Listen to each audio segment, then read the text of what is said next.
ফরজ নামাজের পর 3 কুল পড়ে গায়ে ফু দেওয়া জায়েজ আছে কিনা? মা নামাজ পড়া অবস্থায় আছেন, হঠাৎ তার যুবক ছেলে তার সামনে পড়ে গেছে, মায়ের কি নামাজ হবে? এক হুজুর নাকি বলেছেন স্বামীর সম্মতি না থাকলে নফল সালাত সিয়াম কোনোটাই কবুল হবে না। এটা কতটুকু সঠিক? কোনো পণ্য যদি বিক্রয় মূল্যের চেয়ে অতিরিক্ত বেশি টাকায় বিক্রয় করা হয় তাহলে কি হালাল হবে? শুনেছি সিজদায় গিয়ে দোয়া করলে কবুল হয়। জানার বিষয় হলো এটা কি শুধু নামাজের সিজদায়? গর্ভবতী মহিলার সাথে লোহা এবং ম্যাচ রাখে, এটা কতটা সঠিক? ফরজ সালাত একা পড়লে কি একামত দেওয়া লাগবে এবং কেরাত কি জোরে জোরে পড়া লাগবে?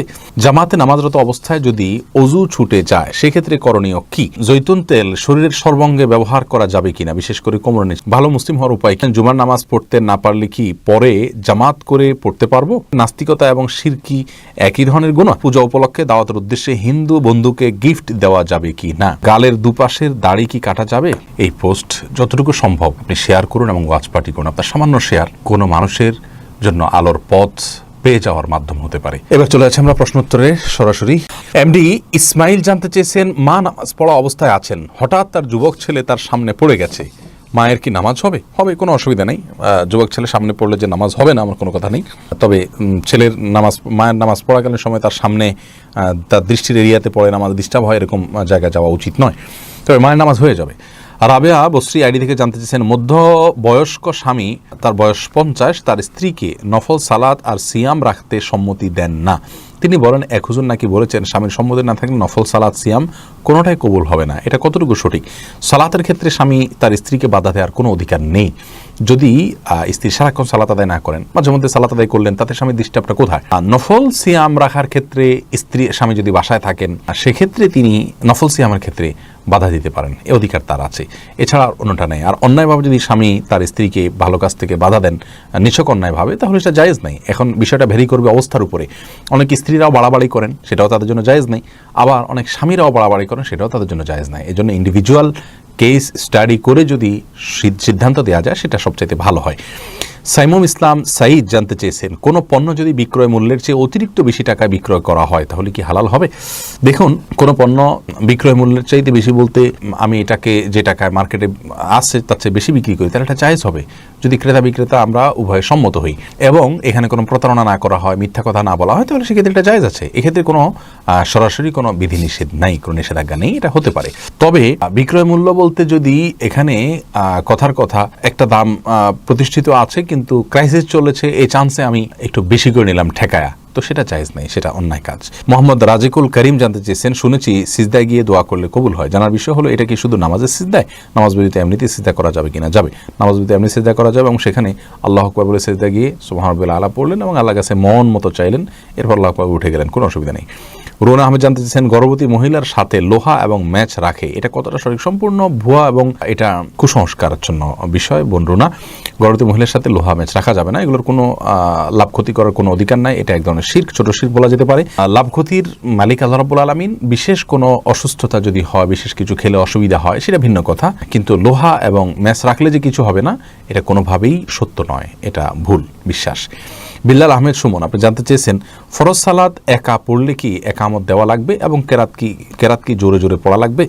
দেখুন ভাই বিলাল, ফরজ সালাত যদি একাও পড়েন সেক্ষেত্রেও আপনি আশপাশে কেউ আপনার একামত শুনে আপনার সাথে যোগ দিতে পারে, সে আশা থেকে একামত দিয়ে তারপরে রুকু সিজদার তাসবিহগুলো, এই তাকবীরগুলো একটু উচ্চস্বরে পড়বেন জামাতের নিয়তে, যে আপনার সাথে কেউ যেন যোগ দেয় শুনে এসে। এটা হলো সুন্নাহ। যদি এটা না করেন আস্তে আস্তে পড়েন, কোনো অসুবিধা নেই, এটা আবশ্যক নয়। মুশফি, আপনি জানতে চেয়েছেন, জামাতে নামাজরত অবস্থায় যদি অজু ছুটে যায় সেক্ষেত্রে করণীয় কি? দেখুন, নামাজ চলাকালীন সময়ে যদি অজু ছুটে যায় তাহলে যে অবস্থায় অজু ছুটে গেছে ওই অবস্থায় গিয়ে আপনি অজু করে, যদি কারোর সাথে কথাবার্তা বলা ছাড়া জাস্ট অজু করে আবার চলে আসেন নামাজের জায়গায়, তাহলে যে জায়গাতে অজু ছুটেছে তার পরবর্তী অংশ থেকে নামাজ আপনি কন্টিনিউ করলেই চলবে। আর যদি কারোর সাথে কথাবার্তা বলে থাকেন, অন্য কোনো কাজকাম করে থাকেন, নামাজ ভঙ্গের অন্য কোনো কাজ করে থাকেন, তাহলে সেক্ষেত্রে আপনাকে ওই নামাজ আবার শুরু থেকে পড়তে হবে। রাশেদ এসকে, আপনি জানতে চেয়েছেন, জৈতুন তেল শরীরের সর্বাঙ্গে ব্যবহার করা যাবে কিনা, বিশেষ করে কোমরের নিচে? যাবে, কোনো অসুবিধা নেই। আমাদের অনেক ভাই বোন মনে করেন জৈতুন কোরআনে আলোচিত হয়েছে, জৈতুনকে বরকতময় ফল বলা হয়েছে কোরআনে, এবং কোরআন এবং হাদিসে জৈতুনের ব্যাপারে যেহেতু ভালো কথা বলা হয়েছে সেজন্য এটা বোধহয় পায়ে ব্যবহার করা যাবে না, এটা কোমরের নিচে ব্যবহার করা যাবে না, এগুলো সম্পূর্ণ মনগড়া কথাবার্তা। কোরআন এবং হাদিসে কোনো কিছু এরকম নিষেধাজ্ঞা দেওয়া হয়নি। মনে রাখতে হবে, নিষেধাজ্ঞা দিতে হলে কোরআন এবং হাদিসে তার ব্যাপারে প্রুফ থাকতে হবে। কোরআন অথবা হাদিসে আল্লাহ এবং আল্লাহ অথবা তার রাসূল সাল্লাল্লাহু আলাইহি ওয়াসাল্লাম যদি নিষেধ করে থাকেন যে হ্যাঁ এটা করা যাবে না, তাহলে এটা করা যাবে না। মা আতাকুমুর রাসূলু ফাখুযু ওয়া মা নাহাকুম আনহু ফান্তাহু। আমাদেরকে রাসূল করিম সাল্লাল্লাহু আলাইহি সাল্লাম যা দিয়েছেন সেটা গ্রহণ করতে হবে, আর যা বর্জন করতে বলেছেন তা বর্জন করতে হবে। বিধায় মন গড়া কোনো কিছু করা যাবে না। তা অতএব জাইতুনের তেল এটা যে কোনো জায়গায় ব্যবহার করতে পারবেন। ফারজানা সুলতান, আপনি জানতে চেয়েছেন দিনের পথে নতুন ভালো মুসলিম হওয়ার উপায় কি, বিদাত মুক্ত সঠিক সাজেশন কোথায় সন্ধান করব। বোন, আল্লাহ তাআলা আপনাকে অটল অবিচল থাকার তৌফিক দান করুন দিনের পথে। দেখুন প্রিয় বোন আমার, বিদআত থেকে বেঁচে থেকে পিওর ইসলামের উপরে টিকে থাকার জন্য আপনাকে ইসলামের বেসিক নলেজ অর্জন করতে হবে, ইলম অর্জন করতে হবে। এটার জন্য প্রাথমিক একটা পরামর্শ আপনার জন্য আমার থাকবে, তা হলো ডক্টর খন্দকার আব্দুল্লাহ জাহাঙ্গীর রাহিমাহুল্লাহ রচিত বইগুলো আপনি কিনবেন। সবগুলো না পারলেও রাহে বেলায়েত, ইসলামী আকিদা এবং ইহয়া উস সুনান সহ এই জাতীয় যে বইগুলো আছে, এই কয়েকটা বই আপনি অন্তত নিয়ে ধারাবাহিকভাবে পড়ে ফেলুন। ইনশাল্লাহ বেসিক একটা ধারণা আপনার হয়ে যাবে।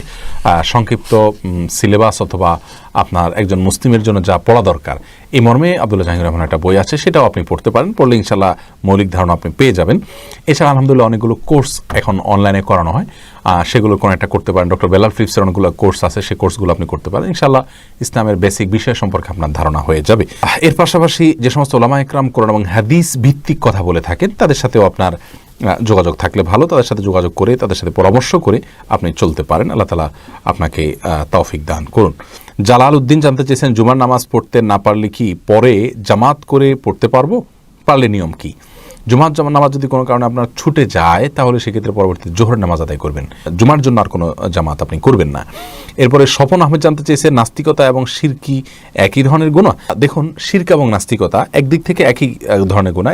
এই দৃষ্টিকোণ থেকে যে দুইটাই এক ধরনের কুফরি, তবে ধরন ভিন্ন আছে। একটা হলো আল্লাহকে সম্পূর্ণ অস্বীকার করা, একটা হলো আল্লাহকে স্বীকার করে তার সঙ্গে শিরক করা। মাত্রার বিচার যদি আমরা করি, দুইটা প্রায় একই মাত্রার অপরাধ এবং দুইটাই এক ধরনের কুফরি। তবে পার্থক্য আছে, দুই ধরনের। ইমরান ইমু, আপনি জানতে চেয়েছেন পূজা উপলক্ষে দাওয়াতের উদ্দেশ্যে হিন্দু বন্ধুকে গিফট দেওয়া যাবে কি না। বা ইমরান, পূজা উপলক্ষে হিন্দু বন্ধুকে উইশ করা, এই উপলক্ষে তাকে দাওয়াত দেওয়া এটা জায়েজ নাই। তবে এমনি সাধারণভাবে তাকে আপনি দাওয়াত দিতে পারেন, খাওয়াতে পারেন, সবই ঠিক আছে। কিন্তু পূজা উপলক্ষে এটা করার মানে হলো তাকে অ্যাপ্রিসিয়েট করা, তার এই কাজকে এক ধরনের সমর্থন করা, তাকে এক ধরনের উৎসাহ দেওয়া। একজন মানুষ কোনো অন্যায় কাজ করছেন, আপনি জানেন তিনি গুনাহের কাজ করছেন, আপনি তার সে কাজে অ্যাপ্রিসিয়েট করতে পারেন না। এই জায়গা থেকে আপনি তাকে দাওয়াত দিতে পারবেন না। মুরাদ আহমেদ জানতেছেন, গালের দুপাশের দাড়ি কি কাটা যাবে? দুপাশের দাড়ি কাটা যাবে না।